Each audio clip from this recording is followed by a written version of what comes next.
हाँ बच्चों, तो हम लोग डिस्कस कर रहे थे अभी कुछ देर पहले सीपी और सीवी के बारे में, और सीपी और सीवी किस तरीके से होता है इस चीज़ का डिस्कशन चल रहा था। हमने बोला था कि भाई सीपी कहाँ से क्या होता है। सीपी, आप सी के बारे में मैंने बताया था कि सी जो होता है वो सीपी और सीवी के फॉर्म में रहता है। अगर heat capacity at constant pressure होती है तो सीपी कहलाती है, एट कांस्टेंट वॉल्यूम होती है तो सीवी कहलाती है। और इसके बारे में बताया था कि सीपी इज इक्वल टू होता है, CP is equal to gamma CV, यानी सीपी और सीपी का जो रेशियो होता है वो गामा के इक्वल होता है। और इसके अलावा मैंने बोला था कि सीवी इज इक्वल टू होता है आर अपॉन गामा माइनस 1। इस तरीके से बेटा ये जो आपका सीपी है it will become gamma R upon gamma minus 1। इस तरीके से ये आपका हो जाएगा। सवाल उठता है ये गामा क्या होता है। तो मैंने कहा था कि गामा एडियाबेटिक कोफिशिएंट होता है। गामा की वैल्यू एक तो आप सिंपली दिखा सकते हो कि सीपी अपॉन सीवी के बराबर होती है। दूसरा, गामा को आप रिलेट कर सकते हो डिग्री ऑफ फ्रीडम से। फिजिक्स में बेटा आप इसके बारे में बहुत अच्छे से पढ़ोगे, लेकिन यहाँ पर भी मैं आपको थोड़ा सा बता दे रहा हूँ। इसको आप रिलेट कर सकते हो डिग्री ऑफ फ्रीडम से। यहाँ पे गामा इज इक्वल टू होगा 1 + 2/f। डिग्री ऑफ फ्रीडम के बारे में हम यहाँ पे बात करेंगे, where f is basically degree of freedom, degree of freedom. अब आप देखिए कि जो आपका मोनो एटॉमिक गैस होती है, डायटॉमिक गैस होती है और पॉली एटॉमिक गैस होती है। मोनो एटॉमिक गैस के लिए क्या होता है, मोनो एटॉमिक गैस के लिए कोई भी मोनो एटॉमिक मॉलिक्यूल हो या मोनो एटॉमिक गैस है मान लीजिए, और gas obviously gas molecular form में ही मिलती है। मोनो एटॉमिक गैस कौन कौन है बेटा, जैसे आपका हीलियम है, नियॉन है, आर्गन है, क्रिप्टन है, जीनन है, ये सब आपकी मोनो एटॉमिक गैसेस हैं।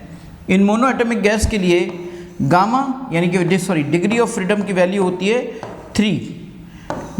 यानी डिग्री ऑफ फ्रीडम की वैल्यू होती है 3, बिकॉज इसमें केवल ट्रांसलेशनल पॉसिबिलिटीज़ होती हैं, ट्रांसलेशनल मोशन होता है। और आप जानते हो कि अगर कोई मॉलिक्यूल एक्स एक्सिस के अलॉन्ग या तो मूव कर सकता है, या तो वाई एक्सिस के अलॉन्ग मूव कर सकता है, या जेड एक्सिस के अलॉन्ग मूव कर सकता है। इस तरीके से उसकी मूव करने की पॉसिबिलिटी 3 है, इसलिए डिग्री ऑफ फ्रीडम भी 3 होगा बेटा। फिर हम बात करेंगे डायएटॉमिक गैस की। डायएटॉमिक गैस में डायएटॉमिक गैस में क्या होता है, डायएटॉमिक गैस जैसे आपकी हाइड्रोजन है, नाइट्रोजन है, ऑक्सीजन है ना, फ्लोरीन है, क्लोरीन है, ब्रोमीन है, आयोडीन है, बहुत सारी ये आपकी गैसेस हैं। So many gases are there. इन डायएटॉमिक गैस के लिए डिग्री ऑफ फ्रीडम की वैल्यू होती है 5। ये मैंने अब डिग्री ऑफ फ्रीडम के बारे में बताया था। थोड़ा सा और डिटेल कर रहा हूँ कि यहाँ पर ट्रांसलेशनल मोशन के साथ साथ रोटेशनल मोशन भी होता है, इसलिए 3 ट्रांसलेशन के हो गए और 2 रोटेशन के हो गए, इसलिए यहाँ पर 3 + 2 यानी कि डिग्री ऑफ फ्रीडम हो गया आपका 5। फिर इसके बाद आप आते हैं पॉली एटॉमिक के ऊपर। Poly atomic case, poly atomic का मतलब होता है ऐसी गैस जिसके अंदर 2 से ज़्यादा एटम्स हैं। अगर 2 तक है तो वो डायएटॉमिक है, और अगर 2 से ज़्यादा है तो वो पॉली एटॉमिक है। पॉली एटॉमिक गैस आप इसकी बात करें तो पॉली एटॉमिक गैस में बहुत सारी बातें आप सब जानते हो, CO2, NH3 है ना, दीज ऑल काफ़ी सारी गैसेस हैं जिनको आप कह सकते हो यहाँ पर C2H4, CH4 और आपका नॉन, बहुत सारी चीज़ें। यहाँ पर बेटा डिग्री ऑफ फ्रीडम के बारे में बताया था कि अगर आपका 6 हो सकती है डिग्री ऑफ फ्रीडम, नॉर्मली 6 लिया जाता है। और ये जो नॉर्मली जो हमारे पॉलीएटॉमिक होते हैं उनका नॉन लीनियर स्ट्रक्चर ही होता है, नॉन लीनियर ज्योमेट्री होती है। लेकिन अगर कभी कभी किसी पॉलीएटॉमिक गैस के मॉलिक्यूल की लीनियर ज्योमेट्री हो जाए तो लीनियर ज्योमेट्री की कंडीशन में, लीनियर ज्योमेट्री हो जाए तो उस कंडीशन में जो डिग्री ऑफ फ्रीडम है वो आपकी 7 हो जाएगी। डिग्री ऑफ फ्रीडम आपकी 7 हो जाएगी। यहाँ पर आपकी 6 है और यहाँ पर आपकी 7 हो जाएगी बेटा। आमतौर पे जब आपको कोई भी कुछ भी बोले ना तो आप सिंपली इसी का यूज़ करना। अगर कुछ ना दिया जाए तब भी पॉलीएटॉमिक गैस दी जाए तो आप इसी का यूज़ करना। अगर स्पेशली वो मेंशन करे तब आप इसका इस्तेमाल करना, अदरवाइज इसके इस्तेमाल करने की कोई ज़रूरत नहीं है। अब हम समझते हैं किसी मोनो एटॉमिक गैस के लिए, मोनो एटॉमिक गैस के लिए CV क्या होगा, CV क्या होगा, CP क्या होगा। अब देखो जैसे CV है आपका, CV को आपने क्या बताया, R अपॉन गामा माइनस 1। अब सुनो, R गामा की जगह क्या रखोगे, 1 प्लस 2/f, ये हो गया गामा, ये -1। अभी हमने डिग्री ऑफ फ्रीडम में कैलकुलेशन किया था ना, तो हम इसको रिलेशन को वैसे भी कन्वर्ट करने की कोशिश कर रहे हैं कि उसको भी हम दिखा दें आपको। तो देखो ये से ये कट गया और ये आपका आ जाएगा F/2R, ये आपका हो गया CV बेटा। इस तरीके से CV की वैल्यू आ गई F/2R। डिग्री ऑफ फ्रीडम पे डिपेंड करेगा CV की वैल्यू। यहीं से अगर आप इसकी बात करेंगे कि भाई इसमें गामा R अपॉन गामा -1, ये इस तरीके से CP होता है, तो CP के बारे में हम सिंपली कह सकते हैं CP क्या होता है, गामा CV। गामा CV होता है तो गामा की वैल्यू 1 प्लस 2/f। अगर आप डिग्री ऑफ अगर आप डिग्री ऑफ फ्रीडम की बात करें तो ये हो गया, और यहां से ये निकल आया F/2R।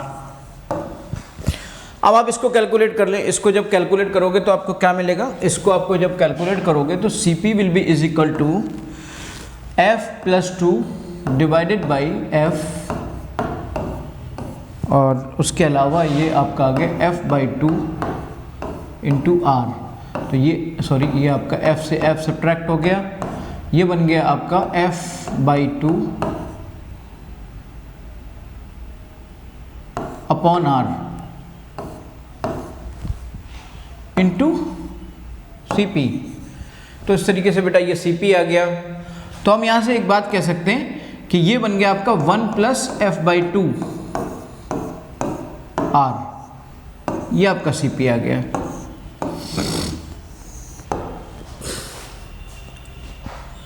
समझ गए? तो ये आपका हो गया, ये देखिए F/2R, और ये आपका हो गया F/2R। अब यहीं से अगर आप देखो CP माइनस CV क्या हुआ, CP माइनस CV को अगर इसी से कैलकुलेशन आप निकालोगे तो CP की वैल्यू है 1 प्लस 2/f, ठीक, और CV की वैल्यू है नहीं 1 प्लस F/2, हाँ 1 प्लस F/2, ये आपका CP आपका आ गया 1 प्लस F/2R, और CV है आपका F/2R। तो आपने क्या किया, आपने एक काम किया, यहाँ से अंदर मल्टीप्लाई किया तो ये आ गया R, ये आ गया F/2R, और ये आ गया माइनस F/2R। तो ये कैंसिल आउट हो गया, और ये CP माइनस CV आपका R हो गया। CP minus CV is equal to R हो गया। R के तरीके में, इस तरीके से भी मैंने CP माइनस CV को R प्रूफ कर दिया, और एक और तरीका भी है जिससे आप CP और CV को R प्रूफ कर सकते हो। ओके बेटा,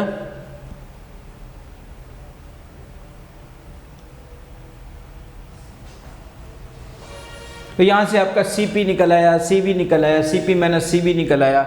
heat capacity, molar heat capacity at constant pressure and molar heat capacity at constant volume. Let's discuss, अब इसको अलग अलग करके हम देखते हैं। अगर हम बात करें मोनो एटॉमिक गैस के लिए, मोनो एटॉमिक गैस के लिए जिन जिन फार्मूलों की ज़रूरत पड़ेगी बेटा वो सब मैं आपको दे रहा हूँ। मोनो एटॉमिक गैस की बात करूँ तो मोनो एटॉमिक गैस के लिए अगर मैं CV की बात करता हूँ तो CV क्या होता है, CV होता है F/2R, और डिग्री ऑफ फ्रीडम इसके लिए कितना है, इसके लिए 3/2R। तो ये आ गया CV is equal to 3/2R। और CP कितना होता है, CP होता है आपका 1 प्लस F/2R। इस तरीके से ये आपका आता, तो ये बनता आपका 3/2 into R which is equal to 5/2R, ये आ जाता, और ये आपका CP कहलाता। अब CP अपॉन CV देखा जाए तो CP कितना आएगा, CP आ जाएगा आपका 5/2R, और ये आ जाएगा आपका 3/2R। अब एक काम करें ना आप कि इसको R को R से कैंसिल कर दें और इसको इससे कैंसिल कर दें, तो ये बन जाएगा आपका 5/3, ये आ जाएगा आपका 1.66। तो यहाँ से CP अपॉन CV यानी CP अपॉन CV के क्या कहलाएगा बेटा, गामा। तो फॉर मोनो एटॉमिक गैस हमने तीनों चीज़ों का डिस्कशन कर लिया। फॉर मोनो एटॉमिक गैस आपका CV की वैल्यू 3/2R, CP की वैल्यू 5/2R और गामा की वैल्यू 1.66। ये आप इसी तरीके से आप डायटोमिक गैस की बात कर सकते हो, इसी तरीके से आप पॉली एटॉमिक गैस की बात कर सकते हो। Diatomic gas,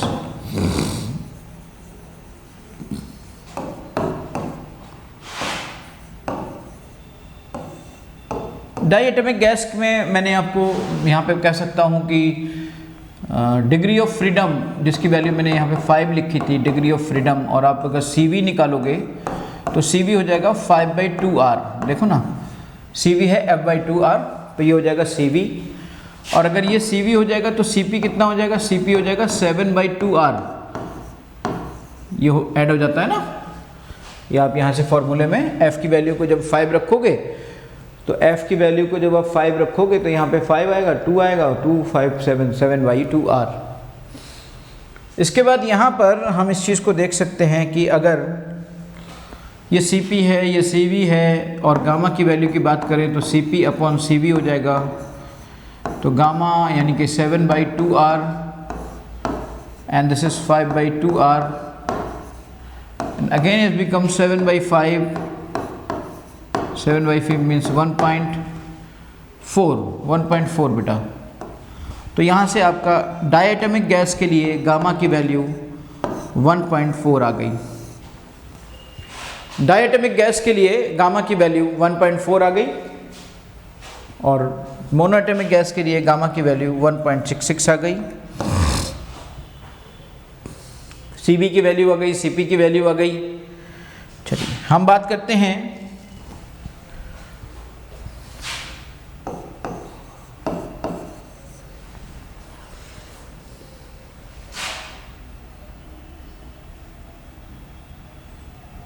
CP minus CV की, CP और CV की बात होगी। अब हम बात करेंगे ना पॉली एटॉमिक गैस की बात होगी ना, तो पॉली एटॉमिक की बात होगी। तो पॉली एटॉमिक गैस की अगर बात करेंगे तो उस सिचुएशन पे क्या होगा?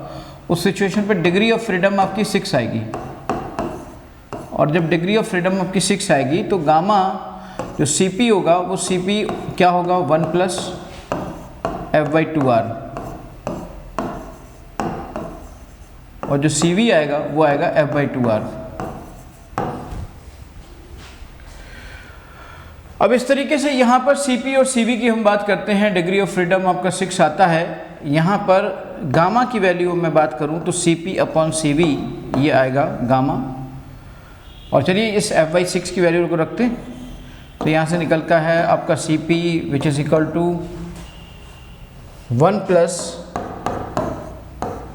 6/2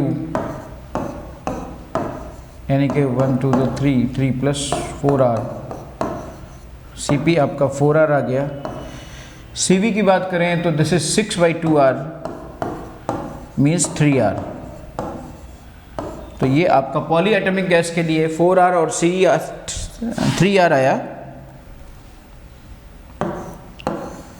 ये आपका CV आया, ये आपका CP आया, यहाँ पर आपका CB आपका 3R आया और CP आपका 4R आया, राइट। गामा की कैलकुलेशन अगर हम करना चाहें तो गामा क्या हो जाता है? गामा फिर वैसे ही हो जाएगा CP/CV and this is again 4R/3R। ये आपका कैंसिल आउट हो गया और ये हो गया 1.33।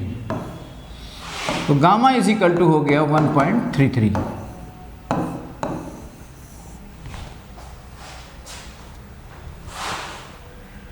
ओके, इस तरीके से आपने CP और CV को डायटोमिक, मोनोएटॉमिक, पॉलीएटॉमिक सबके लिए समझा। अब CP और CV को अगर हम मिक्सचर की बात करें कि जैसे किसी गैस में, चलो उसकी बात बाद में कर लेते हैं। पहले मैं एक बात और आपको बताऊं कि यहाँ पर जब हम फर्स्ट लॉ ऑफ थर्मोडायनेमिक्स पढ़ लेंगे ना, तब आपको CP और अच्छे से समझ में आएगा और CV और अच्छे से समझ में आएगा। लेकिन यहाँ पे चूँकि हम डिस्कशन कर रहे हैं, तो अगर कोई मुझसे कहे कि CP मिक्सचर का क्या होगा, कोई कहे CV मिक्सचर का क्या होगा, तो CP या CV मिक्सचर के बारे में भी बात की जा सकती है कि भाई अगर आप मान लीजिए किसी जगह पर किसी गैस के N1 मोल लेते हैं और उसका जो Cp है वो Cp1 ले लेते हैं। उसके अलावा फिर जब आपका कोई दूसरी गैस का N2 मोल लेते हैं और उसका Cp2 ले लेते हैं, और उसके बाद जब उसका मिक्सचर आप निकालोगे तो मिक्सचर से आपको क्या चीज़ें देखने को मिलेंगी, इस चीज़ को आप देख सकते हो। जैसे मान लो कोई सपोज़ करो कि ये आपका एक वैसल है, इसमें आपके N1 मोल्स लिए और उस 1 वाले की जो P है वो Cp1 है, और फिर ये इसके N2 मोल्स लिए और उसका आपका Cp2 है। अब आप Cp मिक्सचर निकालना चाहोगे तो आप क्या करोगे, N1 Cp1 plus N2 Cp2 divided by N1 plus N2।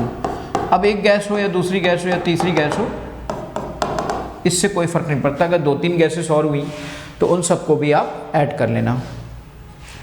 तो यहाँ पे अगर मैं इस बात को और भी Cp मिक्सचर की जगह Cv मिक्सचर की बात करूँ, Cv मिक्सचर की अगर मैं बात करता तो Cv मिक्सचर भी कुछ इस तरह से होता कि sigma n Cv divided by sigma n। इसका मतलब क्या हुआ, इसका मतलब ये हुआ, जैसे मान लो कहीं पे कोई गैस है N1 है, हो सकता है 2 हो सकता है 3 हो, तो जितने भी हैं उनका ऐसे मल्टीप्लाई करते चले जाओ और टोटल मोल्स से डिवाइड कर दो बेटा। इस तरीके से ये आपका Cv मिक्सचर बन जाता है।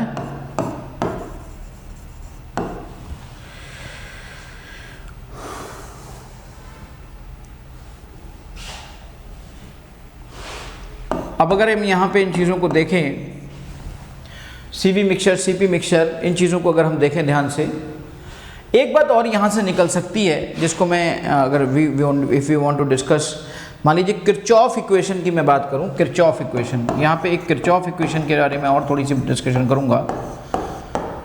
किरचॉफ इक्वेशन में कैसे Cp/Cv टेम्परेचर के साथ और एंथैल्पी के साथ वर्कआउट कर रहा है।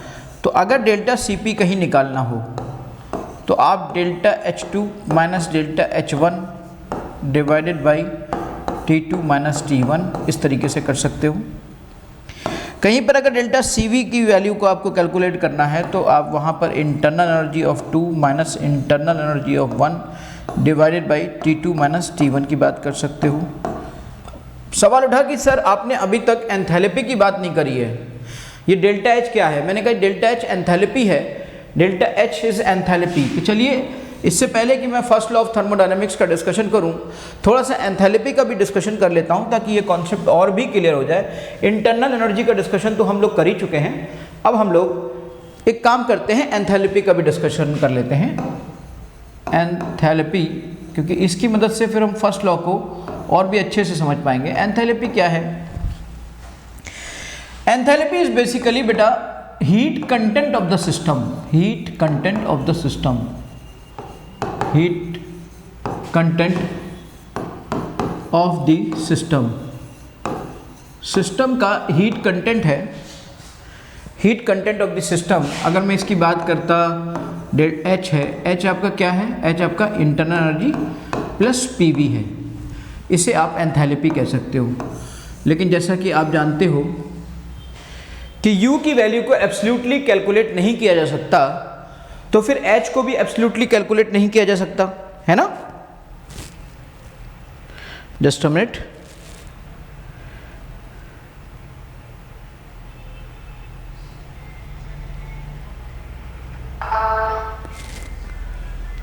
तो U की वैल्यू को अगर एब्सोल्युटली कैलकुलेट नहीं किया जा सकता तो इसको भी कैलकुलेट नहीं किया जा सकता। हाँ,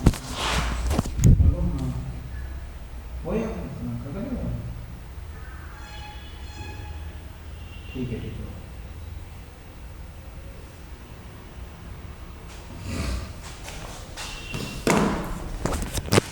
तो ये आपका बेटा अगर H इजिकल टू U, अब इंटरनल एनर्जी की अगर मैं बात करूं, यहां पर इंटरनल एनर्जी का कॉन्सेप्ट यहां पे समझिए जरा कि can't calculate absolutely, can't calculate absolutely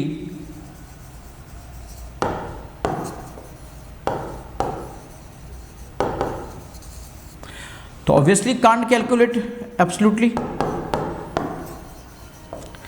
भाई जब ये कैलकुलेट एब्सोल्यूट नहीं होगा तो फिर इसको कैसे आप एब्सोल्यूट कह पाओगे?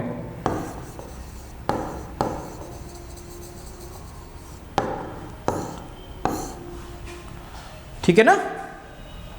अब यहां से हम बात को समझते हैं कि H इज इक्वल टू, लेकिन याद रखिएगा H इज इक्वल टू, अगर मैं यहां पे डेल्टा H ले लूं तो ये मेरा डेल्टा U आ जाएगा और ये मेरा डेल्टा PV आ जाएगा, डेल्टा PV आ जाएगा। अब ये एक्सप्रेशन आपका दो तरह से बदल सकता है, ये एक्सप्रेशन आपका दो फॉर्म में ले सकते हैं। आपको शायद मैथ्स का थोड़ा सा आइडिया हो तो मैं आपको बताऊं, यहाँ पे दो केस बन सकते हैं। एक केस बन सकता है delta H is equal to delta U plus P common ले लो और ये डेल्टा V, एक केस ये बन सकता है बेटा, नॉर्मली ये केस होता है आपके पास। दूसरा केस आपका ये बन सकता है कि अगर वहाँ पर वॉल्यूम कांस्टेंट ले लिया जाए तो ये आपका आ जाएगा V डेल्टा P, एक केस आपका ये बन सकता है। अब ये डिपेंड करता है, ज़्यादातर आपका जनरली आपका ये जो टर्म इस्तेमाल करते हैं हम जनरली इसी टर्म का यूज़ करते हैं, क्योंकि हम नॉर्मली एक रिवर्सिबल एक प्रेशर कांस्टेंट लेकर इसको वर्कआउट करते हैं। लेकिन कहीं कहीं पर कंडीशनल अगर ये हो तो कंडीशनल ये भी होता है कि जो कंडीशन के हिसाब से यूज़ करना पड़ता है। ओके बेटा, ये डिपेंड करता है कि आप किस चीज़ को किस तरीके से ले रहे हो और क्वेश्चन में किस चीज़ को किस तरीके से पूछा गया है। अगर मैं कोई मुझसे कहे कि जनरल क्या है, जनरल ये है, लेकिन अगर कंडीशनल कुछ है ऐसा तो कंडीशनल फिर ये है, ठीक है ना। नॉर्मली वर्क डन करने में वॉल्यूम चेंज होता है इसलिए हमने इसको लिया, लेकिन अगर यहाँ पर कहीं वॉल्यूम चेंज ना हो रहा हो, प्रेशर चेंज हो रहा हो, तब हम इस कंडीशन में इसे लेंगे बेटा। इस बात को समझिएगा, एक एक बात को बड़े अच्छे से गहराई से आपको समझना है। तो this is basically enthalpy change, this can be calculated absolutely, इसको हम absolutely can be calculated absolutely, इसको हम एब्सोल्युटली कैलकुलेट कर सकते हैं। ओके बेटा, delta H is equal to delta U plus P delta B, delta H is equal to delta U plus V delta P। तो ये हो गया आपका एंथैल्पी का चेंज। अब आप एक बात याद रखिएगा, इस बात को ज़रूर याद रखिएगा कि अगर यहाँ पर एंथैल्पी की बात आए तो एंथैल्पी क्या होगा और कैसे होगा वो सब अब आपको धीरे धीरे क्लियर हो जाएगा, और इस चीज़ को कैसे समझेंगे आगे वो भी क्लियर हो जाएगा। लेट डिस्कस, हम समझते हैं, हम इस बात को समझते हैं। अगर कोई इक्वेशन है, मान लो कोई भी केमिकल इक्वेशन है, अब इस एंथैल्पी को मैं केमिकल इक्वेशन पे लगा रहा हूँ, कोई केमिकल इक्वेशन है और उस केमिकल इक्वेशन में A है, B है और वो CD है, और यहाँ पर A मोल्स हैं, यहाँ B मोल्स हैं, यहाँ C मोल्स हैं, यहाँ D मोल्स हैं। तो जो इस दौरान जो डेल्टा Ng होगा that will be sigma of number of moles of product minus sigma of number of moles of reactant. लेकिन याद रखिएगा सिर्फ गैसियस के लिए है, सिर्फ गैस के लिए है कि gaseous product and gaseous reactant. सारे गैसियस प्रोडक्ट के नंबर ऑफ मोल्स को ऐड कर लीजिए, उसमें से सारे गैसियस रिएक्टेंट के नंबर ऑफ मोल्स को सब्ट्रैक्ट कर दीजिए। इस तरीके से आपको मिलेगा डेल्टा Ng। यहाँ पे डेल्टा Ng को जब हम बात करने लगेंगे बेटा तो याद रखिएगा PV इज इक्वल टू क्या होता है, PV इज इक्वल टू होता है nRT। अब अगर कोई रिएक्शन हो रही है तो वो किसी एक कांस्टेंट प्रेशर पे होगी, तो P delta V is equal to हम यहाँ लिख सकते हैं डेल्टा NgRT। इस तरह से एक रिलेशन बन सकता है और इसका इस्तेमाल हम आगे चल के करेंगे। P delta V is equal to delta NgRT, इसका डिस्कशन अभी थोड़ी देर बाद भी हम डिस्कशन करेंगे। फर्स्ट लॉ में बहुत यूज़ किया जाएगा, खास तौर से केमिकल रिएक्शंस के अंदर। लेकिन चलिए सबसे पहले एंथैल्पी की शुरुआत हुई थी, और एंथैल्पी के इस रिलेशन को अगर मैं इसकी मदद से बदलना चाहूँ तो मुझे बताओ इस P डेल्टा V की जगह पर क्या मैं ये लिख सकता हूँ? अगर मैंने ये लिख दिया तो ये मेरा बन जाएगा डेल्टा H बराबर delta U plus delta NgRT। ये रिलेशन आपका एग्ज़ाम के नज़रिए से बहुत ही ज़बरदस्त इम्पॉर्टेंट है। ये एग्ज़ाम के नज़रिए से बहुत ही ज़बरदस्त इम्पॉर्टेंट है बेटा।